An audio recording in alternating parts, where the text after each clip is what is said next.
Now, got a question. How many times are you gonna keep going through the same thing? How many times are you gonna keep saying, I'm done, I'm walking away? How many times you gotta say, I am sick and tired? Because you gotta be sick and tired of being sick and tired. And this is because we put ourselves in the same comfortability emotions that we don't want to feel just because we are familiar with it. And then our familiarity won't let us move on because we think we can't get better. And then promises are broken again. When you're dealing with someone that keeps telling you what they're going to do, how they're going to change, right? And yet they can't do that. They can't. They don't have it in them. And when they're doing that, and you're hurting and you feel it and you feel it multiple times, you know what you did to yourself? You made yourself feel like this is normal. It's not normal to be crying every night. I mean, if you're going through a breakup, I gotta say thank God, because you're now trying to move on. And hopefully if that's not meant for you, you're really allowing yourself to move on. But it's not normal to be crying every single night and actually going back to that person, or feeling like there's things that you don't want to deal with, or having to question yourself and question your worth and not understand, like, is this what I should be tolerating? Is this my value? So I want y'all to really understand that reflection is key. Be so sick and tired of having to sit there and feel this. Like, you get so tired of it. Like, it's like, oh, here we go again. Or, man, I don't want to feel this. Like, I got to stop this cycle. And then let that be that you will feel that uncomfortability of detaching yourself. Detachment is always going to be so crucial, because everybody has like a moment, right? Where like you have something that you're so strongly attached to. Again, our norms, what we're so familiar with, what we do every day, who we see every day type of thing, right? So when you understand it's not serving you and it's not meant for you, allow it to let go and know that you're doing yourself a favor. Don't be so scared of, am I losing something that I shouldn't lose? Or will I be fine and okay without it? Yeah, you weren't okay with it, so why wouldn't you be okay without it, right? And I say this because like we also put dependency when we're attached.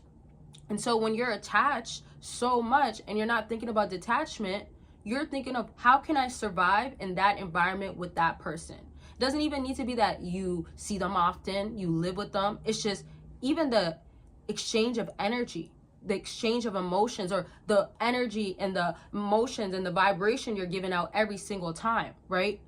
And when I'm talking about vibrations, let's talk about if you're around them and it's negative vibes. And all I'm trying to say with that is that if you are feeling these sorts of stuff, why do you continuously keep putting yourself there knowing that you don't like how it feels? How sick and tired are you? Because if we're being real with ourselves, and that's all I'm always going to be talking about, how to be real with yourself, you're going to say, I am sick and tired.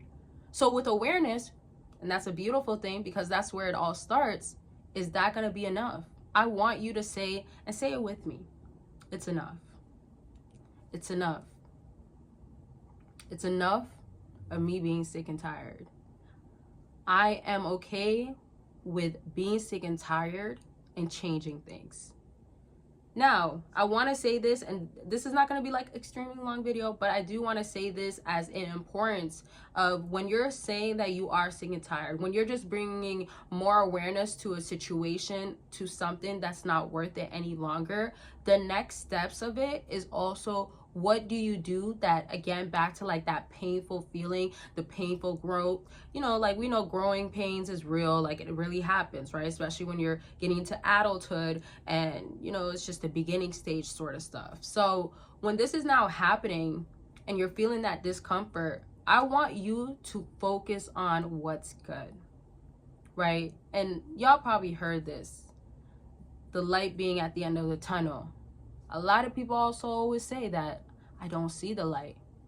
But the thing is, you know, you don't have to see it. And if anything, it's better off you don't see it, because you want to trust the process, right? I trust God so much that I trust that through the dark, through the hardship, through the unknowing, that as I walk through it, I will make it. And I want you to say that to yourself.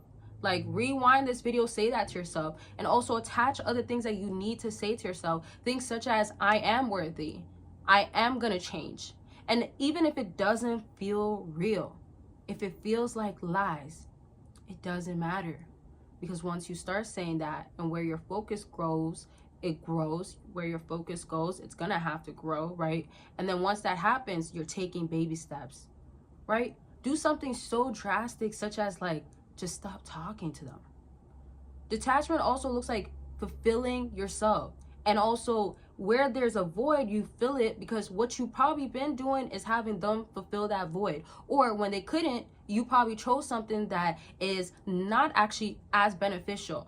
Maybe if it is talking to your friends, or something that is maybe therapeutic or helpful, whatever it is, really, why do you even want that to be the support to something that you are sick and tired of?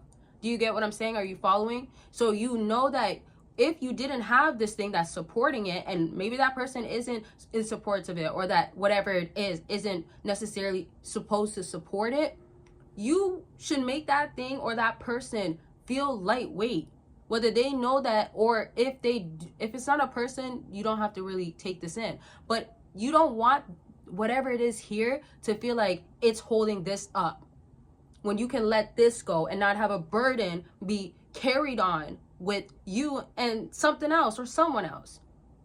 That's how much weight you're carrying, and not even realizing that you are really sick and tired. And if you do know you're sick and tired, do what's right and take the steps. So I want y'all to go ahead and start finding things that you do enjoy doing. But firstly, take the time to write down your emotions. For all the people that are not writers, when you're doing reflection, like when you're in your head talking to yourself, however you like to do reflection, sometimes it's going through old memories of you younger. Just go through the emotions and talk to yourself. Like, as many people, when they are doing inner child work, they are talking to their inner child and bringing comfort and bringing security and safeness and trying to protect that inner child, right? That you are okay, that it is okay to feel this way.